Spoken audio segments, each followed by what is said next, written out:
جس میں نے کوئی جہلم کے شریر انسان کا میں نے وہ عرصے سے چیلنج کر رہے. مرزا صاحب، اصل میں تم دونوں جو ہے ایک تھالی کے دو رخ ہو، کیونکہ صحابہ کرام رضوان اللہ علیہ مجمعین کے متعلق تیرا بھی وہی عقیدہ ہے اور اس مفتی کا بھی وہی عقیدہ ہے، لیکن اس کے ساتھ ساتھ یہ مفتی جو ہے مشرک بھی ہے، کیونکہ مناظرے کے لیے آتے ہوئے اس مفتی نے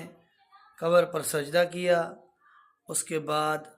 واپس جا کر جب آپ نہیں ملے اس سے، آپ دم دبا کے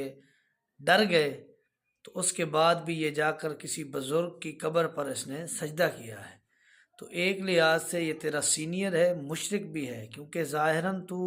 شرک نہیں کرتا، شرک کی پکار کرنے والوں کی نفی کرتا ہے. ہو ایک تھالی